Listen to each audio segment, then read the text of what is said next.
Oke, di episode kali ini kita mau membahas tentang mental issues lagi. Sebelum kita mulai, kita mau ngasih disclaimer dulu kalau kita, either gue atau Santi, itu bukan profesional, bukan psikolog ataupun psikiater. Dan podcast ini dibuat untuk educational purposes only ya. Jadi nggak bisa sebagai pengganti diagnosa dari profesional psikolog gitu. Jadi jangan digunakan untuk self-diagnose diri kalian sendiri, oke?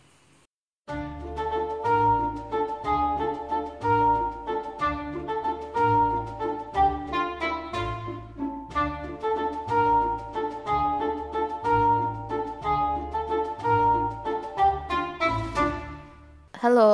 Halo.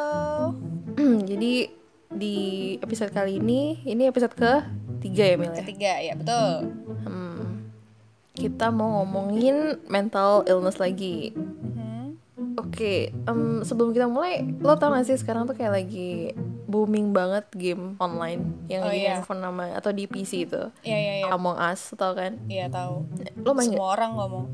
Gue mau main, tapi kayak gue nggak punya teman, jadi gue nggak bisa main.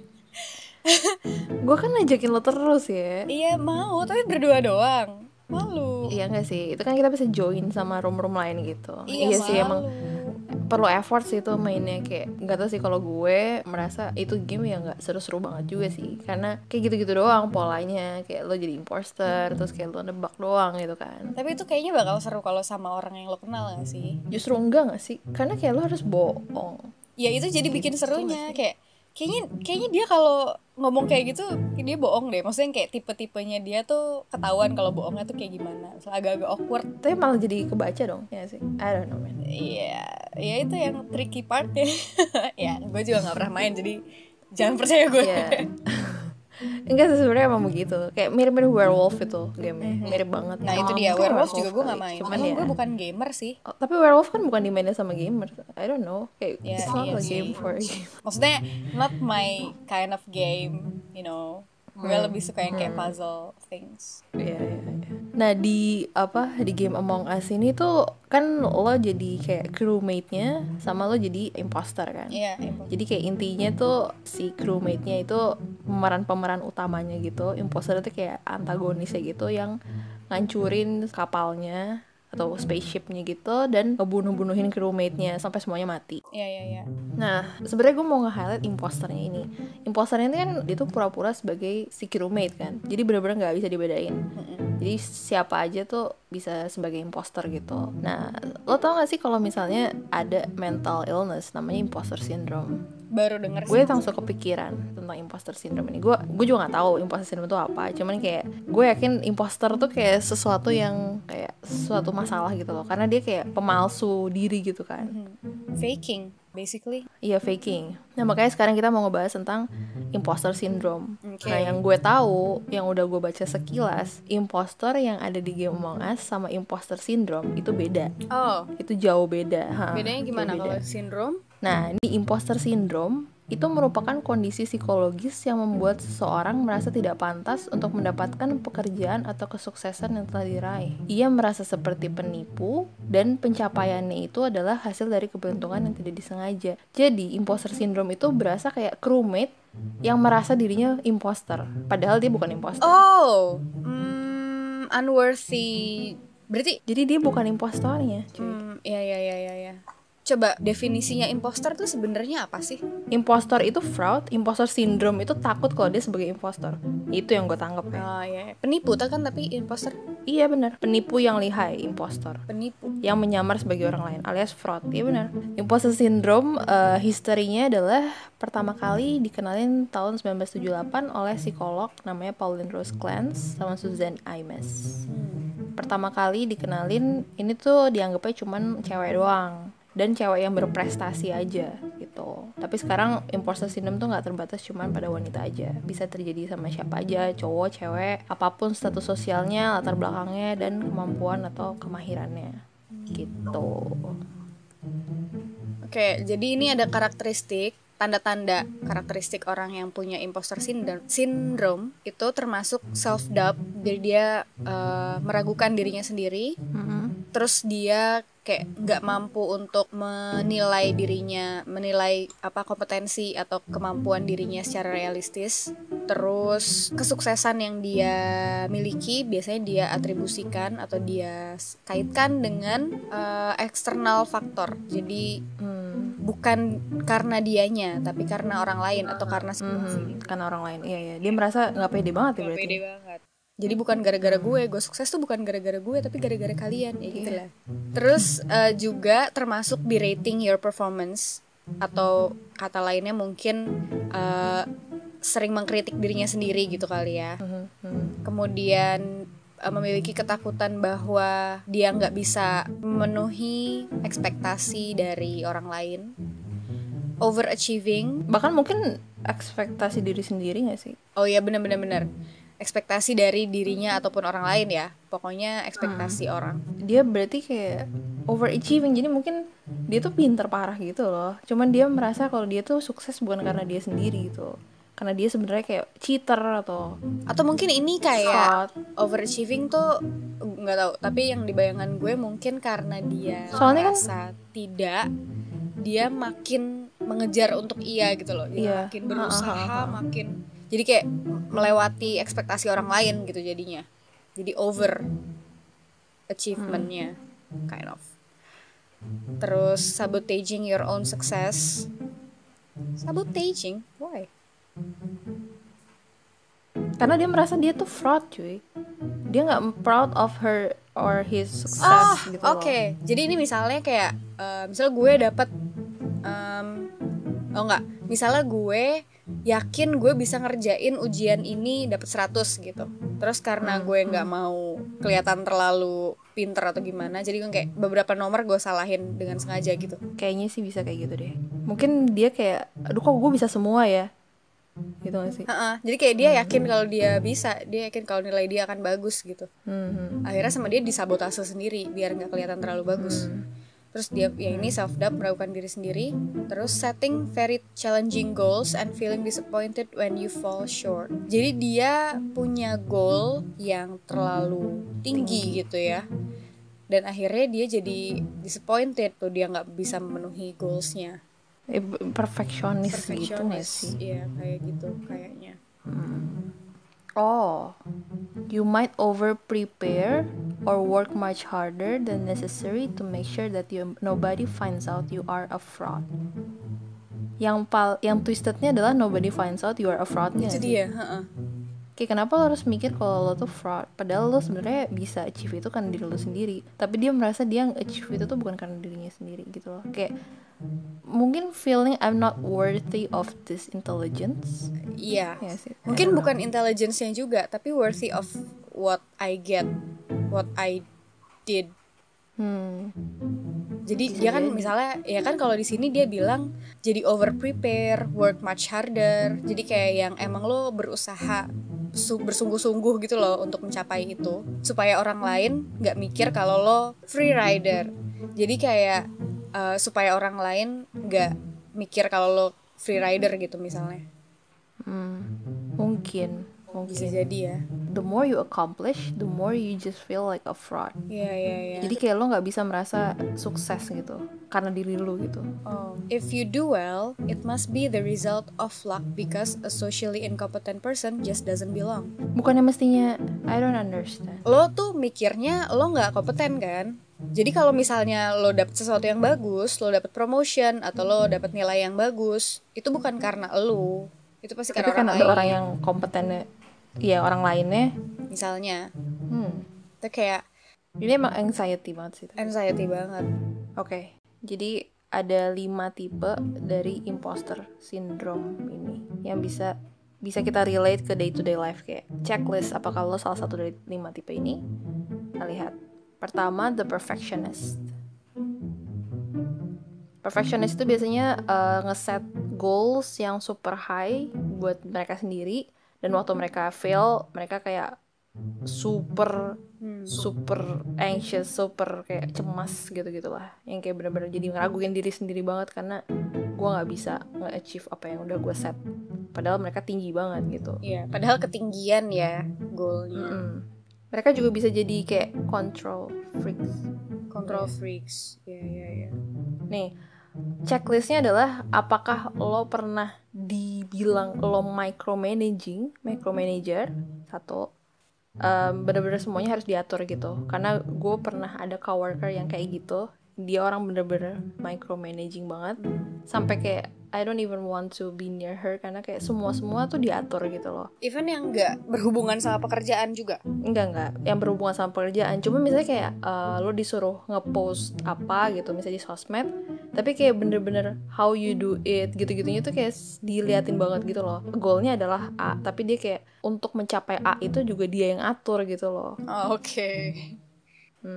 Itu micromanager. Terus yang kedua, lo punya kesusahan untuk ngasih tugas ke orang, delegating kan. Jadi walaupun lo udah bisa ngebagiin tugas itu ke orang, lo nggak merasa puas dengan hasilnya.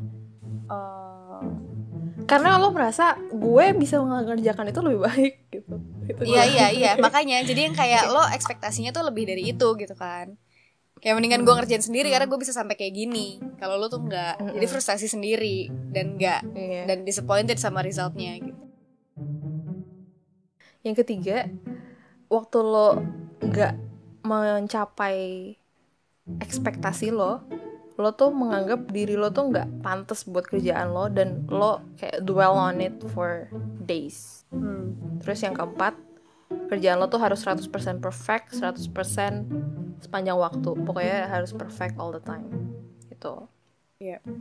Buat tipe ini sukses tuh agak-agak tidak memuaskan diri lo karena lo tetap ya lo nggak puas dengan sukses, setiap sukses yang lo dapat gitu nggak sih, kayak lo nggak pernah puas aja intinya. Jadi kayak nggak produktif, nggak healthy gitu. Padahal jadi lo nggak pernah merasa lo deserve that recognition gitu loh, kayak lo deserve that celebration kalau lo tuh udah nge-achieve something gitu. Jadi lo tetap mau worn out yourself gitu nggak sih? Tadi yang pertama tuh apaan sih judulnya? Perfectionist. Oh, oke. Yang kedua, superwoman or superman. Nah ini kayak superwoman or superman ini tuh mereka mikir kalau mereka tuh sebenarnya cuman fraud di antara orang-orang atau kayak coworkernya yang emang beneran jago gitu loh. Iya. Jadi mereka tuh kayak work harder untuk menyamain diri sendiri. Padahal sebenarnya mereka tuh insecure banget gitu loh. Jadi kayak mereka work harder than others. Jadi yang kayak semua dikerjain sama dia gitu ya.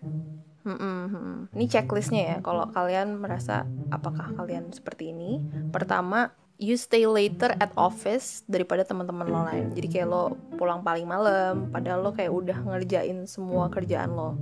Terus yang kedua, lo stres kalau lo nggak kerja dan lo merasa kalau waktu santai lo tuh sia-sia gitu loh kalau nggak dikerjain buat kerjaan gitu. Terus yang ketiga, lo udah meninggalkan hobi dan passion lo buat kerjaan. Yang keempat, lo merasa walaupun title lo udah misalnya kayak manager, lo merasa lo belum pantas jadi manager, makanya lo kayak kerja terus gitu. Ini namanya imposter workaholic. Jadi kayak mereka tuh addicted dengan bekerja, tapi bukan addicted sama kerjanya, tapi addicted sama validasi yang muncul pada saat lo bekerja gitu gak sih? Oke, interesting. Yang ketiga, the natural genius. Oke, natural genius ini tuh orang-orang yang merasa dirinya tuh butuh untuk menjadi kayak orang yang pintar secara bawaan gitu gak sih? Jadi kalau misalnya mereka ngerasa mereka butuh waktu yang lebih lama untuk jago dalam sesuatu, mereka tuh malu gitu. Iya. Oh, I feel this one. Jadi checklistnya, apakah kalau lo merasakan lo adalah imposter yang natural genius? Pertama, lo biasa ini sih. Apa Mil? Di sini ada tulisan di artikelnya. Sebenarnya si tipe the natural genius ini tuh sebenarnya dia mirip-mirip sama perfectionist karena dia ngeset goalnya itu tinggi kan, sama perfectionist juga gitu. Cuma kalau natural genius ini bedanya dia biasanya ngejudge dirinya sendiri itu dari bisa atau enggak mereka melakukan satu hal tertentu itu dari pertama kali. Jadi kalau dia misalnya first try gitu ya, misalnya belajar masak, kalau dari pertama belajar masak dia udah ngerasa gagal, dia udah ngerasa nggak mampu, itu udah kayak wah nggak bisa nih gitu loh, their alarm sounds gitu. Oke. Checklistnya apa nih buat yakin kalau kita tuh itu atau enggak? Are you used to excelling without much effort? Jadi kayak Lo biasa jago. kayak melakukan ini bisa, ngelakuin ini bisa gitu. Jadi kalau ada satu yang nggak bisa, wah kenapa nih gitu. Terus punya track record straight A, atau kayak sering disebut the smart one di family, atau yang kayak di teman-teman ini kan dia kan yang paling pinternya gitu. Terus nggak suka punya mentor atau kayak dimentorin sama orang lain gitu, karena ngerasa dia bisa sebenarnya, jadi kayak nggak perlu sama orang lain, nggak perlu diajarin. Terus Jadi dia sering kabur dari tantangan, misalnya kayak nggak mau menerima tantangan karena dia ngerasa nggak nyaman, uncomfortable untuk memulai sesuatu yang dia nggak yakin dia mampu apa enggak gitu loh, karena dia takut gagal, jadi dia nggak mau gitu. Oke, yang keempat ini the soloist. Oke. Kalau soloist ini tuh mereka percaya kalau mereka tuh nggak butuh bantuan dari orang lain, jadi kayak independent, extreme independent gitu. Jadi kayak lo menolak bantuan dan segala macam. Checklistnya kalau misalnya lo merasa apakah lo ini atau bukan, pertama lo mikir kalau lo bisa accomplish things on your own. Jadi kayak lo bisa achieve stuff sendiri gitu, nggak butuh bantuan. Ya pokoknya itulah, jadi kayak dia intinya nggak butuh bantuan dari orang lain. Gitu. Oke, yang kelima adalah the expert. Expert ini merasa dia sukses tuh dari apa dan berapa banyak yang mereka tahu atau mereka bisa. Mereka percaya kalau mereka tuh nggak bakal mengetahui cukup gitu loh, kayak nggak ngerasa cukup. Nggak pernah merasa cukup ya dalam mengetahui sesuatu gitu. Iya.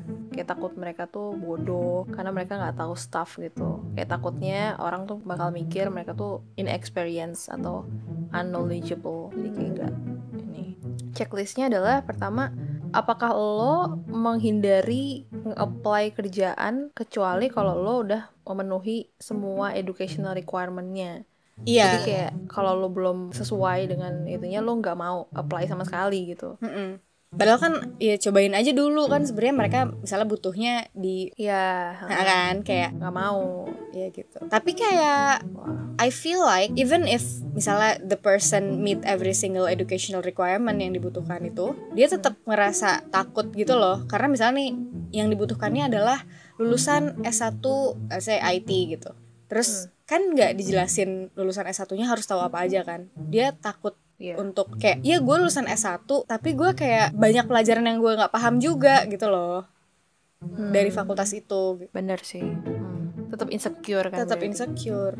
Yang kedua, lo terus-terusan nyari training atau certification karena lo merasa lo harus kayak mengasah skill lo terus buat sukses.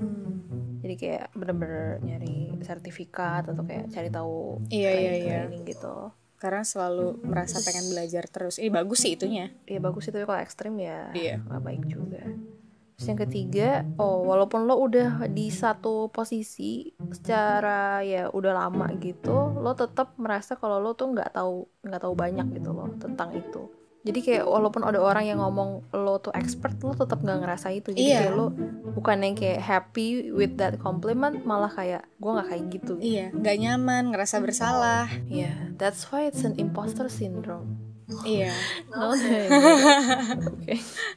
Kayak artinya beda sama imposternya itu. Jadi imposter syndrome tuh sebenarnya mereka tuh semuanya tuh jago, mereka semuanya tuh pintar, jago, ya excel in stuff gitu loh, di atas rata-rata semua gitu orang-orangnya. Tapi mereka nggak merasa itu, nggak meng-acknowledge kalau mereka tuh jago, nggak meng-acknowledge kalau mereka tuh bisa.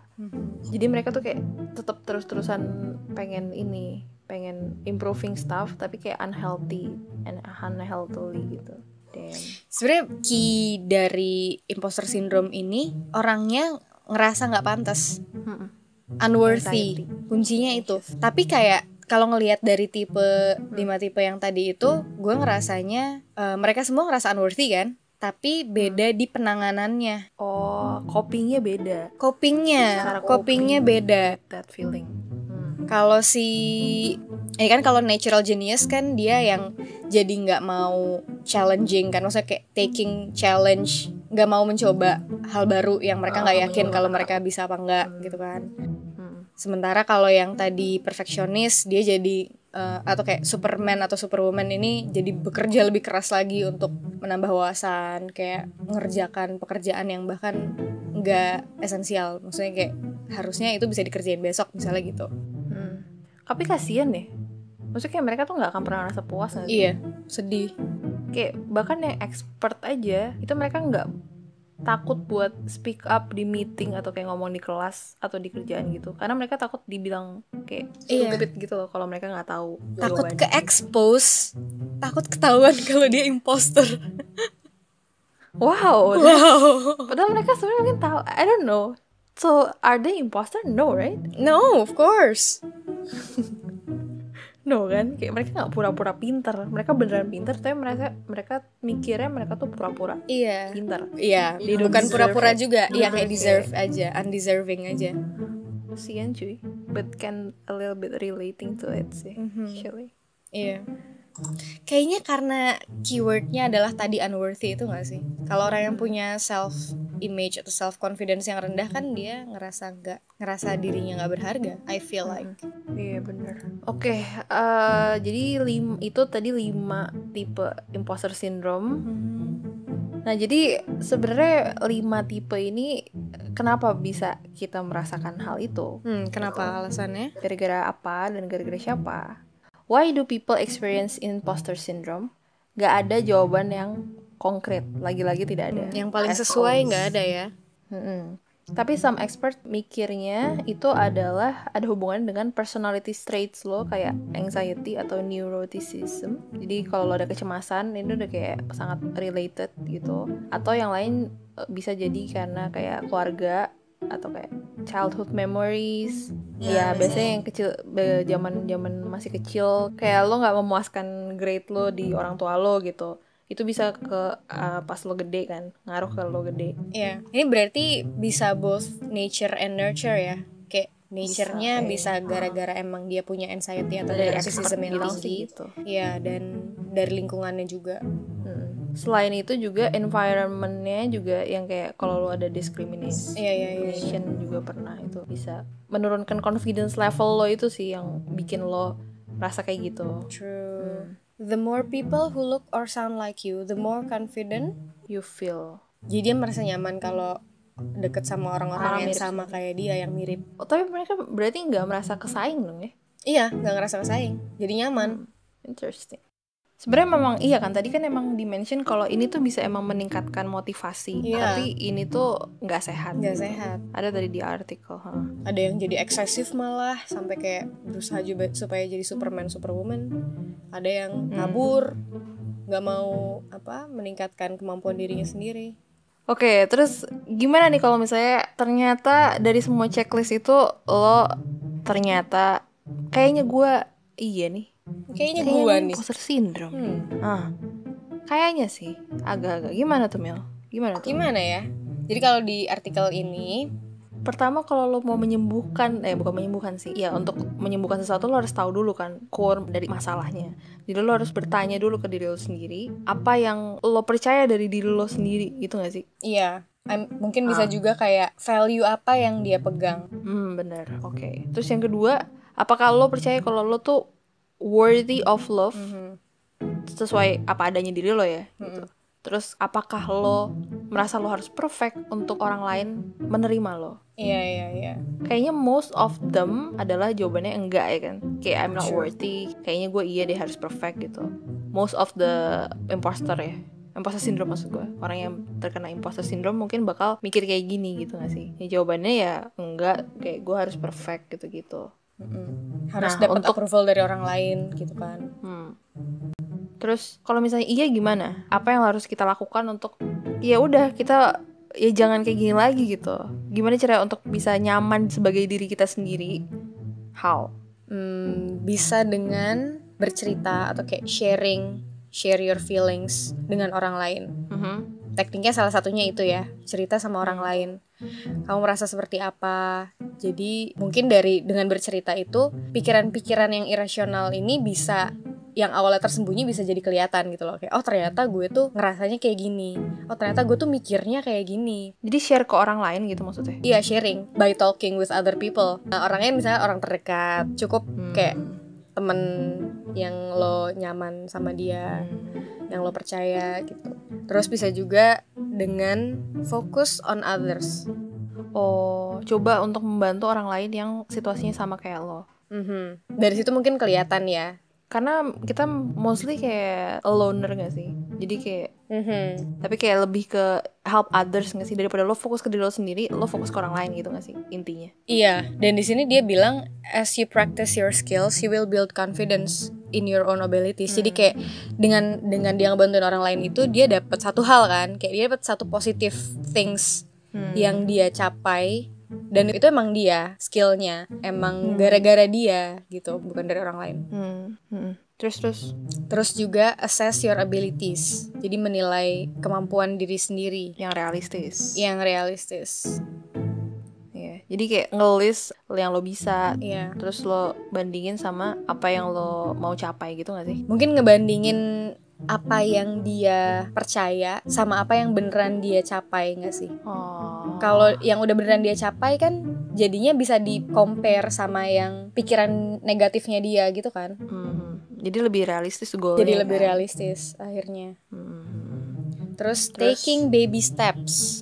Jadi gak perlu melakukan sesuatu tuh harus perfect, harus bagus, nilainya harus tinggi gitu. Tapi cukup sedikit-sedikit aja, gak usah terlalu mikirin goal besarnya. Pokoknya intinya pelan-pelan aja gitu kan, gak usah terlalu perfect, gak usah. Ya pokoknya yang reasonable aja. Terus kalau misalnya lo udah nyoba untuk melakukan kayak oke lah gue coba pelan-pelan deh, oke lah gue memaafkan diri gue sendiri kalau gue gak perfect.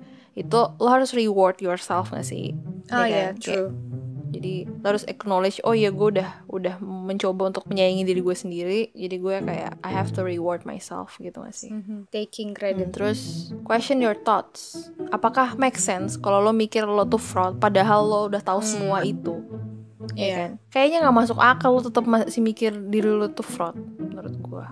Jadi kayak lo cek lagi deh ke diri lo sendiri, apakah emang lo fraud? Kayaknya enggak. Ya sih. Oh, this one. Stop comparing with other people. Itu kayaknya toxic seluruh manusia yang ada di bumi. Itu kebiasaan buruk seluruh umat manusia. Yes. I mean, comparing itu kadang butuh juga. Tapi kayak kalau gue ya ngerasanya, gue mikirnya comparingnya ke diri lo sendiri. Yang kayak sebelumnya lo gini, sekarang lo bisa kayak gini. Itu jadi positif kan. Itu healthy. Kayak gue sekarang gini, besok gue mau coba supaya jadi lebih baik daripada hari ini gitu. Tapi kalau lo compare sama orang lain, itu akan jadi never ending, akan jadi terus-terusan dan jadi menurunkan confidence lo, self confidence lo. Akhirnya jadi ya udah nggak jalan aja tuh semua planning, semua cita-cita lo. Karena kalau lo ngeliat orang lain tuh lo pasti akan selalu ada aja yang dari diri mereka yang lo nggak punya, ya. Ada aja, pasti selalu ada, dan lo selalu mikir lo pasti nggak good enough for that gitu. Terus yang berikutnya adalah ini kan, yang bikin lo compare ya kan, sosmed. Jadi ya pakai seperlunya aja, karena sosmed itu emang kayaknya semua orang tahu kalau sosmed itu toxic, tapi kayak karena itu addicting, jadi kita tetap melakukannya. Sebenarnya itu kayak misalnya Instagram itu pencitraan kan, jadi kayak sebenarnya nggak usah kita, maksudnya semua orang juga berpikiran hal yang sama, kayak dia pasti ngepost foto-foto yang bagusnya, ngepost foto yang kelihatan estetiknya, yang kelihatan dia skillful, atau yang kelihatan dia udah jalan-jalan kemana-mana gitu. Sementara mungkin kehidupan yang aslinya itu nggak semanis itu, nggak sebagus itu gitu loh. Jadi kayak itu malah bikin orang lain jadi bukan rendah diri, jadi kayak comparing. Iya benar, rendah diri gitu kan. Iya, jadi rendah diri gitu loh. Padahal sebenarnya itu ya lo nggak tahu aja di belakangnya tuh gimana gitu, nggak sesuai sebenarnya. And mostly sebenarnya sejujurnya ya, sebenarnya kita juga udah tahu nggak sih kalau misalnya mungkin emang kehidupan dia mungkin nggak seenak itu. Bener-bener. Tapi tetap aja kayak at the back of our mind kita juga tetap nge-compare hidup kita dengan dia gak sih? Apapun itu yang ada di faktanya. Buktinya nih kita misalnya gue tetap tahu nih kalau misalnya ya pasti hidup dia gak seindah itulah. Tapi kalau misalnya gue ngeliat fotonya dia kayak happy banget gitu misalnya di pantai atau kayak di lagi liburan ke Europe atau gimana, itu pasti gue juga ada rasa nge-compare gak sih? Kayak ada rasa comparison juga. Walaupun kita juga tahu kalau misalnya hidup dia mungkin gak seenak itu. Mungkin dia juga banyak masalah gitu loh. Iya, itu yang triggeringnya sih. Makanya use social media moderately, kayak gak usah follow yang toxic. Betul, ya kan? betul. Gak usah ngeliat yang aneh-aneh. Just for information apa yang terjadi di dunia aja gak sih? Gak usah. Apalagi kalau lo tahu kalau lo orangnya gampang compare, ya kan? Iya, benar. Selamatkanlah diri lo sendiri. Bener. Dengan cara tidak usah memulai di awal. Atau kayak kalau udah mulai ngerasa aduh nggak sehat nih kayaknya, gue selalu compare terus tiap gue buka Instagram misalnya gitu, ya udah uninstall aja misalnya. Atau lo emang ya udah jangan follow aja gak sih? Blok aja lah orang-orang yang kayak begitu. Bisa juga sih. Menurut gue yang paling bener adalah lo gak usah punya Instagram. Iya, bener sih. Kayak cukup satu aja, karena ya pasti teman-teman Instagram juga teman-teman lo yang ada di WhatsApp gitu nggak sih? Kayak ya udah buat apalah. Iya, lo nggak perlu gitu loh, lo nggak perlu punya juga sih. Maksud gue kayak ada kok orang yang nggak punya Instagram dan dia hidupnya baik-baik aja kok. Iya bener. Kayak nggak merasa menyesal juga. Kayaknya kayak gue nggak punya Instagram, aduh gue kayaknya ketinggalan banget sama kehidupan. Enggak juga. Lanjut, terus apa lagi? Stop fighting your feelings. Jadi ya stop fighting your feelings. Jadi jangan selalu berpikiran bahwa kamu tidak belong di tempatmu sekarang. Kamu sekarang title-nya manager. Terus jangan mikir jadi kayak aduh gue tuh sebenarnya nggak cocok, nggak sesuai, nggak pantas di posisi ini. Kayaknya gue belum worthy enough buat jadi manager gitu kan. Iya. Instead, try to lean into them and accept them. Ya terima, embrace that position gitu. Ya kan nggak mungkin juga kalau lo ada di posisi itu selama ini dan lo masih mikir lo nggak worthy gitu. Kayak kalau misalnya nggak worthy pun pasti ya udah diturunin dari kapan tahu gitu nggak sih? Iya benar. Oke, yang terakhir adalah jangan mau diperalat oleh perasaan itu nggak sih intinya? Iya, kurang lebih. Pokoknya jangan bikin perasaan itu tuh menghentikan lo dalam berkarya lah. Gitu pokoknya. Ya intinya semuanya itu ada di dalam pikiran lo sendiri gitu loh. Iya. Just believe in yourself gak sih? Iya, itu dia. Believe in yourself. Believe in yourself. That you are worthy, that you are loved. Ya lo pantas pokoknya. Lo pantas dan lo bukan fraud. Intinya gitu kan. Karena kayak imposter syndrome adalah lo mikir kalau lo itu imposter pas saat lo bukan imposter gitu. You are a crewmate, you're not an imposter. Don't think that you are an imposter. Karena kayak you are worth to be a crewmate gitu loh. Karena lo selalu mikir kalau lo tuh imposter karena lo mikir lo nggak cocok jadi crewmate ya kan? Iya. Padahal lo sebenarnya cocok jadi crewmate gitu, ya sih. Iya. Ini kayak Among Us reference.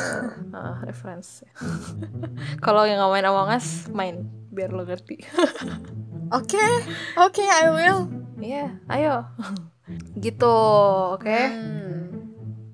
Oke, kalau misalnya masih kayak nggak bisa ngelakuin apa-apa sendiri, kayak nggak bisa tackle of that feeling sendiri, itu pasti sangat-sangat tidak enak dalam hidup lo. Try to reach out to a professional. Again, try to reach out to people, kayak psikolog, ya kan?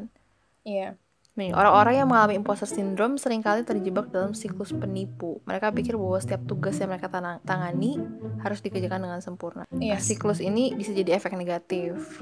Bahkan bukan cuma buat karir tapi juga kesehatan dan hubungan pribadi. Of course nggak sih? Tadi aja bahkan yang kayak dia nggak mau leisure time, nggak mau kayak waktu santai, cuman buat ngerjain kerjaannya dia kan? Iya. Kayak gue nggak cukup worthy, nggak cukup pantas untuk dapat istirahat bareng 1-2 jam aja gitu. Iya, benar. Gitu. So that's all for the imposter syndrome. Jadi kalau misalnya ada keluarga, temen yang lo rasa kayaknya dia kayak gini nih kehidupan kerjanya, kayaknya dia merasa nggak puas atau kayak reach out to them. Coba aja ngomong kayak are you okay? Ya gak sih? Kayak probably they will appreciate it. Iya. Mungkin mereka akan open up setelah lo acknowledge apa yang terjadi gak sih?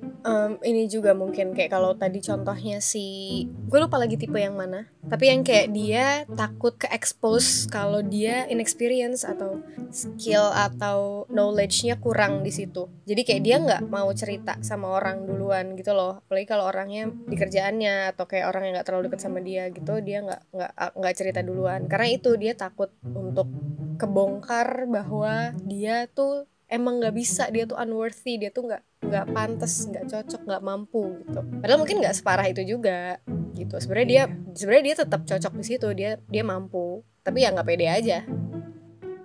Itu sih emang yang paling, karena tadi kuncinya dia merasa unworthy kan. Berarti cara tackle-nya adalah believing in yourself, kayak trust yourself, believe that you are worthy of everything, which is hard of course. Kayak ya itu selalu tidak mudah untuk melakukannya kan, dibandingin cuma ngomong doang. Tapi ya at least try to share sih. Itu bener-bener important banget sih. Apalagi kalau lo punya, pasti ada lah orang yang lo confident to, kayak lo nyaman untuk cerita kan. Try to reach out to them. Tapi kalau misalnya emang gak ada sama sekali, ya psikolog udah paling bener. Counseling. Yep. Okay, they won't judge you kok. They won't judge you. Kalaupun gak ada banget orang yang bisa diajakin cerita, curhat atau apa, dan susah buat menemui psikolog, kayak susah buat ketemu psikolog atau kayak ngatur jadwal sama psikolognya, there's always someone, bahkan yang orang yang gak lo kenal gitu loh, di online juga. Kalau misal lo naruh cerita di online anonimus saja, kadang-kadang suka ada orang yang Quora, betul, atau kayak maybe whisper, atau di mana kayak lo whisper. Iya kan? Di mana-mana tuh orang yang ngebalesin, cuma kayak anon chat, yang semangat ya sender gitu, semangat ya ender, you know, yang kayak di Twitter. Lo bukan anak Twitter sih, bukan kak? Nggak main sosmed, takut compare lah. Ya gitu. Jadi kayak dimanapun kamu berada tuh pasti ada orang-orang yang mau dengerin. Kita juga mau dengerin kok kalau misalnya ada yang mau benar. reach out tuh. Gimana cara reach out to kita? Gimana? Drop your social media. Ya, kita juga bisa di reach out kok, by the way, ya kan? Betul. Kalau misalnya ada yang mau ngasih masukan, topik atau apa, ya kali aja gitu, ada yang mau kayak curhat juga boleh, ya kan? Anon pun it's okay, right? Anyway, kita bisa reach out di gara2siapa@gmail.com. Gara angka 2 ya. Gara angka 2 siapa? Angka 2 siapa @gmail.com. Yes. Oke. Gitu, jadi ya itu aja hari ini tentang imposter syndrome. Jadi nggak ada hubungannya sama sekali sama Among Us. Ternyata tidak ada. Ada sih sebenarnya. Iya, maksudnya kayak ada sih sebenarnya. Not the way that we think it is. Kan? Bukan impostornya yang bukan impostornya, tapi dia takut kalau dia jadi impostor. So that's it for this episode.